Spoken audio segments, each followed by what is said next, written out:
तो माता परिवार को इसका भान है कि सिविल सर्विसेज क्या होता है? जी सर, पिताजी को है। मम्मी को बस ये है कि हाँ बेटा बड़ा अफसर बनेगा। अच्छा अच्छा अच्छा। Sir please. Good evening sir. Good evening. बैठिए बैठिए। Thank you sir. Rajiv Kumar Chaudhary, जी सर। कुछ बताइए अपने विषय में। सर मेरा नाम राजीव कुमार चौधरी है। मैं अलवर डिस्ट्रिक्ट राजस्थान से आया हूँ। मैंने अपनी graduation B honours history Ramdas college university of Delhi से करी है और करंट में मैं अपनी पोस्ट ग्रेजुएशन इग्नू से परस्यू कर रहा हूँ। 10th क्लास में मुझे जेनेसिस के तहत 10 दिनों के लिए जापान घूमने का मौका मिला था और मेरी हॉबीज़ डायरी राइटिंग और क्रिकेट खेलना है। सिविल सर्विसेज में आने की प्रेरणा कहाँ से मिली आपको? सर मैं जब 3rd या 4th क्लास में था तो सर हमारे वहाँ पे अलवर के डीएम श्री तन्मय कुमार जी का सर एक दौरा हुआ था। उसमें सर जब गांव में आने के बाद में उनकी जो कार्यशैली थी, उनका जो काम करने का तरीका था, या फिर जो जितना वक्त उन्होंने गांव में गुजारा उसके अंदर उन्होंने जो स्टेप्स लिए वो मेरे ऊपर एक छाप छोड़ गए। तो तब से मेरा एक ड्रीम रहा है कि मैं ऐसी सर्विस में जाके समाज और देश के लिए कुछ कर सकूं। परिवार की ओर से कहीं कोई प्रेरणा नहीं मिली आपको? सर जब मैंने एक बार चूज कर लिया कि मुझे इस सर्विस के अंदर जाना है तो फिर सर फैमिली का पूरा सपोर्ट रहा है सर। तो माता परिवार को इसका भान है कि सिविल सर्विसेज क्या होता है? जी सर, पिताजी को है। मम्मी को बस ये है कि हाँ बेटा बड़ा अफसर बनेगा। अच्छा अच्छा अच्छा। हाँ जी सर। इतिहास में आपने ऑनर्स किया है? जी सर। किस चीज़ में किया? स्पेशलाइजेशन क्या था आपका? जी सर, हिस्ट्री जनरल थी सर। क्या क्या पढ़ते थे उसमें आप लोग? सर जैसे फर्स्ट ईयर में एंशिएंट इंडिया थी सर, जो right from the beginning of human civilisation से लेके डाउनफॉल ऑफ गुप्ता एम्पायर तक थी सर, 600-700 एडी तक।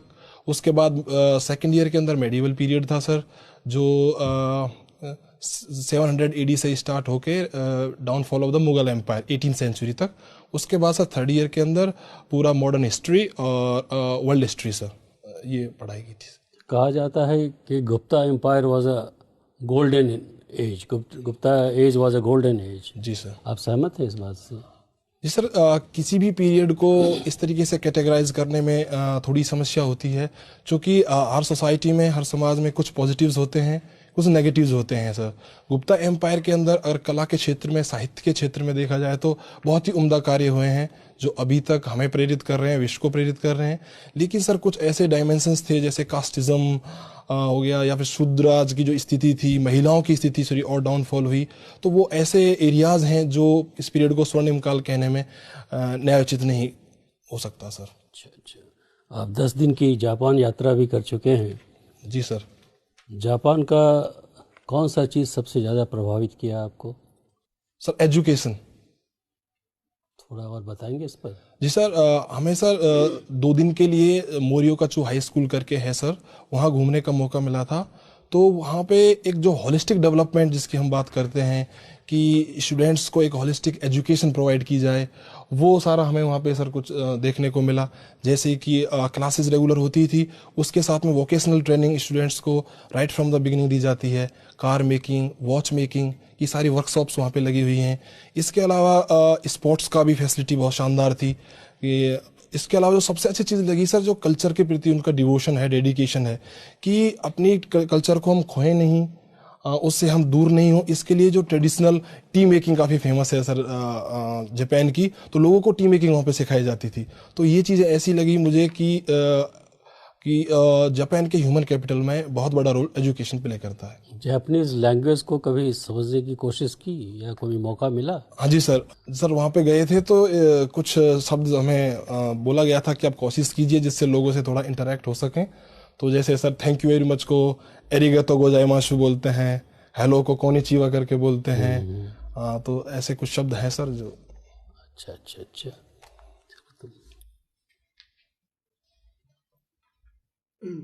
राजीव जी सर। क्या नाम, इसका अर्थ क्या है इस नाम का? सर कमल। कमल है। हाँ जी सर। तो राजीव नाम से कोई महत्वपूर्ण व्यक्ति? Sir former prime minister Rajiv Gandhi. बताइए उनके बारे में थोड़ा। सर राजीव गांधी माने सबसे यंगेस्ट हमारे प्राइम मिनिस्टर रहे हैं जो 40 इयर्स की एज में उन्होंने देश की कमान संभाली थी। और उनके सर कुछ बेहतरीन कार्यों को अगर हम शुमार करें तो उनमें एक रहा उनका एजुकेशन सिस्टम, जो नेशनल पॉलिसी ऑन एजुकेशन 1906 के अंदर आई थी, जिसके अंदर जवाहर नवोदय विद्यालय जैसी संस्था का स्थापना की गई थी, जिसमें मुझे भी पढ़ने का मौका मिला है। दूसरा सर फॉरेन पॉलिसी के फ्रंट पे उन्होंने सेशेल्स और मालदीव में जो डेमोक्रेटिकली इलेक्टेड गवर्नमेंट थी, जब उनका तख्ता पलट करने की कोशिश की गई तो वहाँ पे सही टाइम पे इंटरवेंशन करके उसको बचाया गया। तीसरा सर रीजनल फ्रंट पे भी जैसे पंजाब जैसा इशू है, या नॉर्थ ईस्ट के अंदर अरुणाचल प्रदेश, मिजोरम जैसे इश्यूज हैं, उनको उन्होंने सेटल करने की कोशिश करी। और पॉलिटिकल फ्रंट पे सर 1985 में 52nd कॉन्स्टिट्यूशनल अमेंडमेंट लाके उन्होंने एंटी डिफेक्शन लॉ को पारित कराया। इसके अलावा सर कुछ ऐसी कंट्रोवर्सीज भी रही हैं उनके कार्यकाल। पंचायती सिस्टम, जी पंचायती सिस्टम के यस सर उन्होंने कोशिश करी थी, लेकिन सर वो बिल पास नहीं हो पाया था सर पार्लियामेंट के अंदर। और सर उन्हीं के कार्यकाल के दौरान 21 साल से वोट देने की एज घटा के वो सर 18 ईयर्स कर दी गई थी सर। कुछ साइंटिफिक टेम्पर या रेवोल्यूशन? जी सर, हमारे देश में जो टेक्नोलॉजी का प्रमोट करने के क्षेत्र में उनका बहुत बड़ा अहम योगदान माना जाता है। कंप्यूटर रिवॉल्यूशन, आईटी रिवॉल्यूशन की जो। मुझे ये बताइए राजीव, जो आपका मैं देख रहा हूँ कॉलेज टॉपर भी थे आप रामजस कॉलेज में, ठीक है? जी सर। और उसके बाद अभी आप बता रहे हैं आपका परसेंटेज भी मैं देख रहा था 73 से ऊपर ही है। Yes sir. तो फिर आपने ओपन स्कूल से एमए ज्वाइन किया, क्या बात है? मैं सर सिविल सर्विसेज में पूरा अपना ध्यान केंद्रित करना चाहता था। इसलिए मैंने ये सोचा कि साथ में पोस्ट ग्रेजुएशन भी चलता रहेगा और मैं अपना टाइम इस पे डिवोट कर पाऊंगा सर, ये कारण। इतना अच्छा एकेडमिक करियर होने के बाद तो आप एमए कॉलेज में या यूनिवर्सिटी से कर सकते थे, टीचिंग में जा सकते थे। यस सर, लेकिन सर मुझे जो अपॉर्चुनिटीज और जो रेस्पॉन्सिबिलिटीज इस सर्विस के अंदर नजर आती हैं, जो डायरेक्ट पार्टिसिपेशन है लोगों से मिलने का, काम करने का, वो एक ऐसा सर स्रोत रहा है जिसने मुझे इस सर्विस की तरफ आकर्षित किया है, प्रेरित किया है सर। अच्छा, नॉन क्रीमी लेयर क्या होता है सर? वो अदर बैकवर्ड क्लासेस के अंदर सर जो रिलेटिवली वेल्दियर या बेटर एजुकेटेड पीपल हैं, उनको जो गवर्नमेंट स्पॉन्सर्ड बेनिफिट प्रोग्राम्स हैं वो नहीं पहुंचे, और जो वाकई में इस चीज़ के लिए डिजर्व करते हैं उन तक इस तरीके की बेनिफिट्स की पहुंच हो। कुछ इनकम का भी इसमें प्रोविजन है? सर। क्या है, कितना इनकम है सर? इस समय 8 लाख एनुअल इनकम कर दी है सर। अच्छा, 8 लाख का। जी कब किया गया ये? सर 2017 में किया गया। चलिए, एनसीसी भी आपका रहा है? Yes sir. एनसीसी कब इसकी शुरुआत हुई है?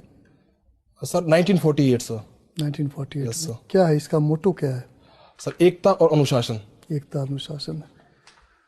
अच्छा, एक सवाल का आप और जवाब दीजिए, चूँकि आपने रामजस कॉलेज से किया है इसलिए और ग्रेजुएशन के आप टॉपर रहे हैं, ये सामंतवाद पूंजीवाद, ठीक है ना?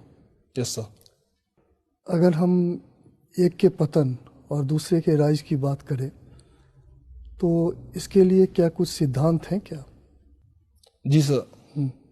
सर कई सारी थ्योरीज हैं सर जो हमें पढ़ने का मौका मिला था, लेकिन सर अभी मुझे एग्जैक्ट सर ध्यान नहीं आ पा रही हैं। अगर आप इजाजत दे तो सर मैं थोड़ा सा कोशिश कर सकता हूँ। कोशिश कीजिए। एक तो सर इसमें फैक्टर माना जाता है सर प्रोटेस्ट, जैसे मैक्स वेबर ने सर एक प्रोटेस्टेंट ठीक है और एथिक्स करके लिखा है। एक दूसरा सर कुछ हिस्टोरियंस ऐसे हुए, मार्क ब्लॉक करके हिस्टोरियंस हुए हैं जिन्होंने एग्जैक्ट मुझे मालूम नहीं है सर, लेकिन एक ने एक्सटर्नल फैक्टर पे जोर दिया है कि ट्रेड और जो कॉमर्स के क्षेत्र में जो डेवलपमेंट हो रहा था उसने फ्यूडलिज्म को डिक्लाइन करने में मदद की। दूसरे हिस्टोरियंस हैं जो कहते हैं कि जो क्लास स्ट्रगल था, जो क्लासेस के अंदर फार्मर्स और जो लैंडलॉर्ड्स उनके बीच में हो रहा था, तो ये ऐसे कुछ कारण थे जिनकी वजह से। आप जापान गए हैं, चीन के एक इतिहासकार हैं पोमरांज, इन्होंने भी कुछ बात की है इसी संदर्भ में, सामंतवाद पूंजीवाद के संदर्भ में, एंटी यूरोसेंट्रिक। कुछ पता है आपको इसके बारे में? सॉरी सर, नहीं इसमें। राजीव। Yes sir. आप कहाँ के रहने वाले हैं? Sir Alwar district Rajasthan. तो आप कहाँ अलवर में ही रहते हैं प्रॉपर या कहाँ? नहीं सर, अलवर से 50 किलोमीटर दूर सर लक्ष्मणगढ़ तहसील है, उसके पास छोटा सा गांव है सर, रोनी जजाट। कौन सी विधानसभा लगती है ये? सर राजगढ़ विधानसभा। राजगढ़। जी सर। अच्छा ये बताइए, आप इतिहास के विद्यार्थी हैं और टॉपर भी हैं, यस है ना? Sir, yes sir. अच्छे मेधावी छात्र प्रतीत होते हैं। इतिहास लेखन की बहुत सारी धाराएं हैं, आपकी धारा कौन सी है, मतलब प्रिय धारा कौन सी है? कौन कौन सी धाराएं, पहले दो चार के नाम बता दीजिए, फिर उनमें से अपनी पसंदीदा पे उंगली रख दीजिए। जी सर। सर इतिहास लेखन की धाराओं में मुख्यतः इंपीरियलिस्ट हिस्टोरियोग्राफी को बोला जाता है, उसके बाद nationalist historiography, Marxist, subaltern school, anal school, इस तरीके की।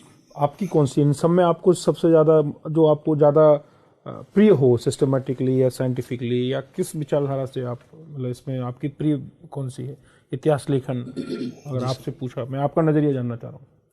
सर मेरा नज़रिया इतिहास लेखन को ऐसा है कि कोई पर्टिकुलर एक ऐसी विचारधारा नहीं है जिसने मुझे बहुत कुछ आकर्षित किया हो, क्योंकि सर हर एक मेथड ऑफ हिस्ट्री राइटिंग के अंदर। ये तो बड़ा सामान्य सा उत्तर हो गया, फिर भी कुछ ना कुछ तो पकड़ते ही ना, कोई एक नहीं है तो फिर ऐसी कोई विचारधारा भी नहीं जिसमें सब हो, सब अलग ही अलग है। हाँ जी सर। इन जो विकल्प में मौजूद उनमें बताइए, जो इन्हीं में से, ठीक है, इनमें सब में कमियां हैं, ये तो सबको पता है, किसी को कुछ प्रोस है, किसी को कौन सा, इन्हीं में से एक में आपको अच्छाई बुराइयों के साथ, उनकी खामियों के साथ अगर आपको एक चुनने को कहूं, तो आप किस विचारधारा से प्रेरित हैं इतिहास लेखन की, जिसने आपको प्रभावित किया हो पढ़ते पढ़ते?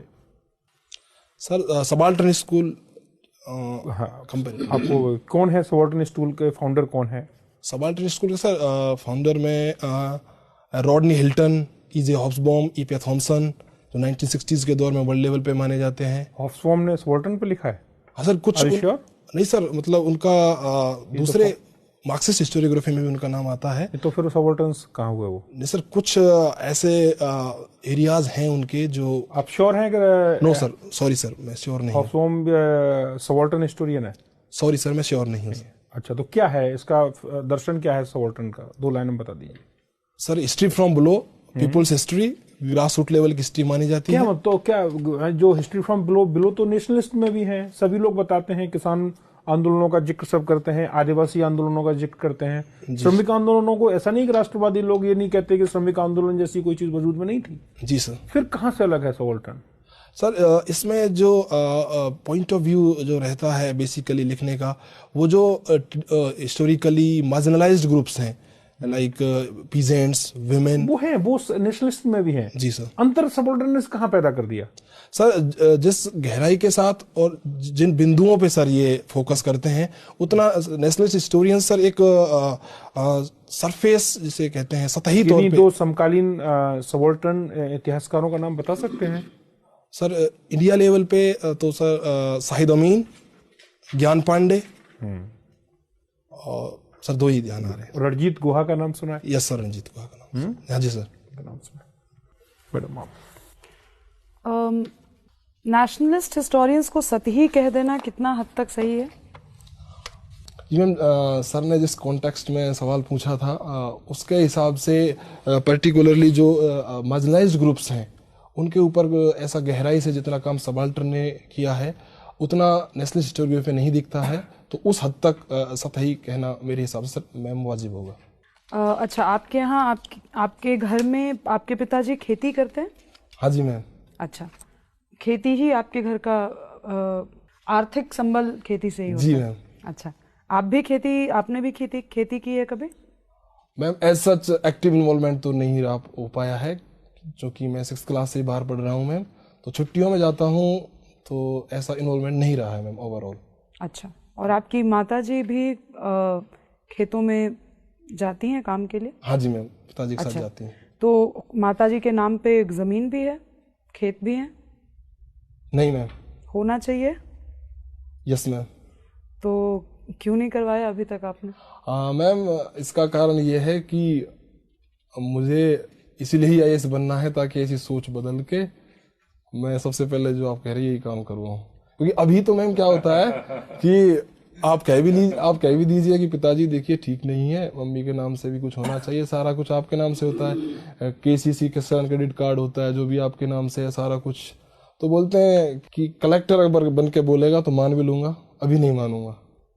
अच्छा, तो शायद तो न्याय लागू कराने के लिए कलेक्टर बनना ही जरूरी है, उससे बिना नहीं हो सकता। नहीं सर, बिल्कुल हो सकता है। लोगों ने बिना ऐसी सर्विस में जाए भी बहुत अहम काम किए हैं, लेकिन सर कुछ सोशियो इकोनॉमिक बैकग्राउंड ऐसा रहा है कि जहां लोग अथॉरिटी को इतना सम्मान और तवज्जो देते हैं कि बदलाव के लिए मुझे लगता है उसमें आना अच्छा कदम होगा। अच्छा, आपके यहाँ से कोई, आपके आसपास के गांव से कोई सिविल सर्वेंट बना है? No ma'am. आप पहले इस तरह से पहली महत्वाकांक्षा है आपकी, आपके आसपास के एरिया? हाँ जी। अच्छा, जाट आंदोलन को लेकर आपकी क्या विचारधारा है? मुझे लगता है मैम कि जैसे भी national commission for backward classes ने भी ये बात कही है कि जाट जैसे जो ग्रुप्स हैं वो इकोनॉमिकली सोशली काफ़ी डोमिनेंट पोजीशन में हैं, तो उनको रिजर्वेशन देना मुझे लगता है वाजिब नहीं होगा। बट आप तो रिजर्वेशन सीख कर रहे हैं ना? हाँ जी मैम, मुझे रिजर्वेशन तो विरोधाभास नहीं है आपके इस कथनी में और आपके करनी में? मैम चूंकि मैं जिस क्षेत्र से बिलोंग करता हूँ वहाँ पे अभी कंडीशंस ऐसी हैं कि जहाँ पे रिजर्वेशन जैसे अफर्मेटिव एक्शन की आवश्यकता है, और जहाँ ये डिमांड की जा रही है वहाँ पे जो भी स्टडीज़ हुई हैं, ग्रुप्स ने स्टडीज़ करी हैं, उन्होंने ये नहीं पाया है कि उन्हें रिजर्वेशन की आवश्यकता है।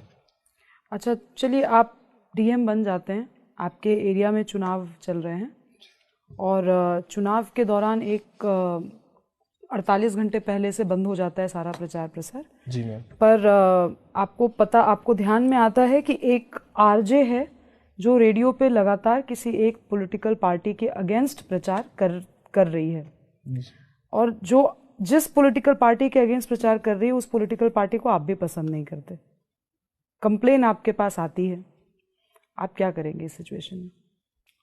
जी मैम, मेरा ये डिसीजन होगा कि डेस्पाइट कि मैं किसी पॉलिटिकल पार्टी को पसंद करता हूँ या नहीं, उद्देश्य ये है कि ऐसे क्रूशियल टाइम में जहाँ इलेक्शन होने जा रहे हैं तो एक पक्ष का ज़्यादा ध्यान में रख के लोगों की सोच को, लोगों को वोटिंग जो पैटर्न है उसको मॉडिफाई करने की कोशिश की जा रही है, तो मैं कोशिश करूँगा कि उसको रोका जाए। उस एरिया से जो विरोधी पक्ष जिसके अगेंस्ट कैंपेनिंग की जा रही है वो बड़ा ही गुंडा किस्म का प्रत्याशी है जी। और जो व्यक्ति दूसरे साइड खड़ा हुआ है वो बहुत ही अच्छी साफ सुथरी छवि वाला व्यक्ति है जी। और जो पार्टी अभी सत्ता में है वो उसी पार्टी का एमएलए है जो साफ सुथरी छवि वाला है जी। उसने काम भी अपने एरिया में बहुत अच्छा किया है और आपको ये भी पता है कि आपका प्रमोशन ड्यू है। अगर ये पार्टी वापस सत्ता में आ जाती है तो आपका प्रमोशन भी बढ़िया हो सकता है जी। फिर अब सोच के जवाब दीजिए, क्योंकि नेगेटिव कैंपेनिंग होने से वो जो गुंडा कैंडिडेट है वो फंस सकता है, ऑफ कोर्स उसके लिए वोट कम पड़ेंगे। मैम मेरा यही इसमें निर्णय होगा कि जो नेगेटिव कैंपेन है, क्योंकि मैम इन फ्यूचर के लिए भी वो बैड प्रेसिडेंट एक तरीके से साबित होगा कि लोग इस तरीके के हथकंडे अभी तो वो रेडियो के जरिए कर रहे हैं, उसके बाद फिर न्यूज़पेपर। कैंडिडेट पे आप संदर्भ नहीं देख रहे। जो दो कैंडिडेट्स हैं, जी जी, एक साफ सुथरी छवि वाला वो कैंडिडेट है जो अभी भी सत्ता में है, जी जी, दूसरा कैंडिडेट जो है वो गुंडा ही है, जी जी, उसके आने से अराजकता ही फैलेगी, जी जी, और उसके अगेंस्ट नेगेटिव कैंपेन चल रहा है। मैम सत्ता में आने के बाद में उनको उनकी जवाबदेही रहेगी जनता के प्रति, तो अगर वो अराजकता जैसे तत्व फैलाते हैं तो नेक्स्ट ईयर उनको ऑब्वियसली जनता नहीं चुनेगी। लेकिन जो मीन ऑफ इलेक्शन है, जिस तरीके से वो सत्ता में आ रहे हैं, वो जो मेथड है वो मुझे अनकॉन्स्टिट्यूशनल नज़र आ रहा है, इसलिए मैं उस पर एक्शन लेना चाहूँगा। आपने बताया कि 4th क्लास में जब आप थे तब आपको प्रेरणा मिली कि मुझे सिविल सर्विसेज में करियर चुनना चाहिए। जी सर। आपने बताया कि एक आप डीएम के कार्य को आपने देखा और काफ़ी आप उससे मोटिवेट। मुझे ऐसा लगता है कि ये जो आपका जवाब है कम्प्लीटली मैन्युफैक्चर्ड जवाब है। 4th क्लास में बच्चे की इतनी प्रशासनिक क्षमता नहीं होती और इतना विजन नहीं होता है कि वो किसी डीएम के कार्य प्रणाली को अच्छे तरीके से समझ पाए, है ना, और उससे इंस्पायर्ड होकर सिविल सर्विसेज को करियर के रूप में चुने। 4 साल के मुझे थोड़ा सा वो मैन्युफैक्चर लग रहा है। अगर आप ये आपको मौका हम दे रहे हैं, अगर है तो आप विड्रॉ कर सकते हैं कि आपका जवाब मैन्युफैक्चर्ड है। जी सर, मैं विड्रॉ नहीं करना चाहूँगा, अगर आप इजाज़त दें तो मैं थोड़ा एलोबरेट करना चाहूँगा। हाँ बताइए सर। 4th क्लास में जब डीएम साहब आए थे तो तब कार्य करने का जो प्रभाव था लोगों में कि भाई ऑफिसर होना चाहिए तो ऐसा होना चाहिए, तो उस समय तो सर जो प्रेरणा थी वो इतना डिटेल्ड एनालिटिकल नहीं थी कि इतने काम करने का मौका मिलेंगे। पावर और जो सर ऑथोरिटी है थी, ऑनेस्टली स्पीकिंग। लेकिन सर जब जैसे बड़े होते गए, तो चूंकि मैं नवोदय में पढ़ा हूँ, तो सर वहाँ के जो नवोदय, हर डिस्ट्रिक्ट के नवोदय विद्यालय का एक्स ऑफिशियो चेयरमैन डीएम होता है सर।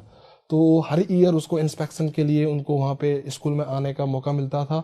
और चूंकि मुझे कई बार उनसे रूबरू होने का मौका मिला है एकेडमिक परफॉर्मेंस के जरिए, एज ए स्कूल रिप्रेजेंटेटिव के जरिए, तो वहाँ पे भी जब मैं उनके काम को देखता हूँ कि यहाँ पे भी इनका रोल है एजुकेशन में और स्पोर्ट्स के अंदर, और किस तरीके से जो लोग स्टूडेंट्स के साथ डीलिंग है, तो सर ये एक लंबी प्रोसेस रही है। ठीक है, जो सर जी। अच्छा, आपने भी बताया कि एक लैंडमार्क स्टेप था former prime minister of India Shri Rajiv Gandhi ji का एंटी डिफेक्शन लॉ। जी सर। उसमें आप मुझे बताइए कि मर्जर एक कंसेप्ट है, मर्जर। जी सर। कोई पॉलिटिकल पार्टी किस संख्या में निकल के किसी पार्टी में मर्ज हो सकती है तब जब एंटी डिफेक्शन लॉ उस पर एप्लीकेबल ना हो? सर एग्जैक्ट मालूम नहीं है, लेकिन सर मैं कोशिश कर सकता हूँ सर। हाँ बताइए। 1/3 आई थिंक सर, 1/3 नंबर। नहीं, ये 2/3 है। अच्छा, ये बताइए मुझे कि व्हिप जारी किया जाता है पॉलिटिकल पार्टी के द्वारा कि आपको किसी पर्टिकुलर पर्सन को वोट करना है या फिर इसी तरीके से ओपिनियन रखना है। आपको नहीं लगता कि ये तो it is a black law?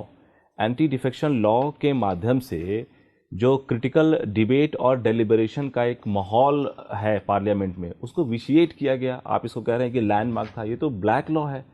Freely आप डिबेट ही नहीं कर पा रहे, you are toeing the line of your party. आप पार्टी के एजेंडा को प्रोजेक्ट कर रहे हैं, फ्री डिबेट हो ही नहीं रहा है स्वतंत्र होके। आपका जो एफिलिएशन है पार्टी से, उसके प्रेजुडाइसेस जो हैं, उसके डीप रूटेड जो वैल्यूज़ हैं, उसको सब्सक्राइब करते हुए आप अपना मत रख रहे हैं, तो ये मत कहीं ना कहीं तो इन्फ्लुएंस मत है आपका। तो आप कह सकते हैं इसको कि तो ब्लैक लॉ है, इसको तो होना ही नहीं चाहिए। सर जिस कॉन्टेक्स्ट में इस बिल को लाया गया था, उस समय आपस में जो पावर लस्ट को लेके बहुत सारा पार्टीज बदली जाती थी, मतलब इलेक्टेड मेंबर्स के द्वारा। तो उस दिशा में ये एक बहुत ही अच्छा कदम था कि एटलीस्ट शुरुआत की गई उस क्षेत्र में कि इस तरह की प्रैक्टिस को रोका जाए, ताकि जो संविधान की वो है परंपरा वो बनी रहे। इस बात से सर आपकी से मैं सहमत हूँ कि व्हिप जारी होने के बाद में ऐसा होता है कि जनरली पार्टी लाइन फॉलो करनी पड़ती है। इस वजह से बहुत सारे अच्छे आइडियाज़, जो कंस्ट्रक्टिव आइडियाज़ हैं, डिबेट है, वो नहीं हो पाती है। तो इस क्षेत्र में बिल्कुल सुधार किया जा सकता है, और जो भी पार्टीज़ हैं, पॉलिटिकल पार्टीज़ हैं, उनको इस क्षेत्र में सोचना चाहिए। मेरा लास्ट प्रश्न है आपसे। आपने जिक्र किया जवाहर नवोदय विद्यालय का। जी सर। जो आपका नेशनल एजुकेशन पॉलिसी थी, उसी के अंतर्गत केंद्रीय विद्यालय की भी स्थापना की गई पूरे भारत में। तो जवाहर नवोदय विद्यालय और केंद्रीय विद्यालय में एक अंतर क्या है? एक अंतर बताइए बस। Jawahar Navodaya Vidyalaya can make person like me belong to such a background, scholar background and IAS officer. केबी भी बना सकता है, बट सर चूंकि मैं जवाहर नवोदय विद्यालय की अच्छाइयों को नज़दीक से ढूंढ पाया हूँ, तो मैं तो एक यही स्टेटमेंट देना चाहूँगा सर। अच्छा, आप अभिभूत हैं कि आप एलुमनाई हैं जवाहर नवोदय विद्यालय के? सर ऑप्टिमिज्म और पॉजिटिविटी के साथ। यस। ठीक है, थैंक यू।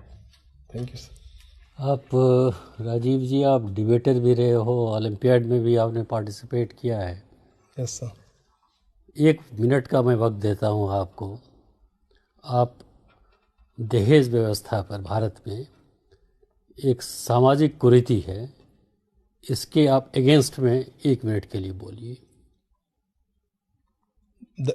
दहेज प्रथा हमारे समाज के लिए, हमारे समाज की प्रगति के लिए, और आज के जो हम मॉडर्न और प्रोग्रेसिव सोसाइटी की बात करते हैं, उसके लिए एक धब्बे की तरह अभी भी लगा हुआ है। क्योंकि दहेज के अंदर एक तरीके से एक सौदा टाइप का किया जाता है वर्ग पक्ष की तरफ से। अगेंस्ट में बोलना है आपको। दहेज की प्रथा सामाजिक कुरीति है, आपको बताना है इस कुरीति नहीं है।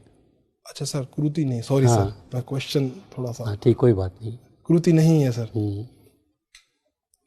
सर हमारे समाज के अंदर कई सारे ऐसे कई लॉज हैं, जैसे कि इनहेरिटेंस लॉ के अंदर विमेन को प्रॉपर्टी दी जानी चाहिए, लेकिन अभी हमारा समाज इस चीज़ को मानने को तैयार नहीं है कि ऐसा करना चाहिए। तो क्या किया जाता है कि जब शादी के टाइम पे ये धारणा रहती है कि भाई ये तो परमानेंटली अब दूसरे घर पे जा रही है बेटी, तो इसके नाम पे एटलीस्ट कुछ तो ऐसा किया जाए कि जो इसकी पूर्ति कर सकेगी, जो प्रॉपर्टी बाद में हमारे पास रह जाएगी। तो उसके लिए शादी के टाइम पे दहेज देना, कैश में भी दहेज देना, बहुत सारे काइंड्स में दहेज देना, इस लिहाज से दिया जाता है कि बेटी वहाँ पे ठीक रहे, सुखी रहे। और जो अभी समाज जिस चीज़ को पाने के लिए तैयार नहीं हो पाया है कि दहेज ना लिया जाए, उस माहौल में एडजस्ट हो सके, ताने नहीं सुनने को मिले। और एक अच्छा इसमें है कि कई लोग अपनी बेटी के नाम पे एफडी करा देते हैं, बैंक्स में पैसा जमा करा देते हैं। तो एक दहेज का ये कि पॉजिटिव पक्ष है कि जो विमेन एम्पावरमेंट की हम बात करते हैं, फाइनेंशियल इंक्लूजन की बात करते हैं, तो उस लिहाज से एक अच्छा कदम है। बहुत बहुत धन्यवाद, आप जा सकते हैं। Thank you sir, thank you ma'am.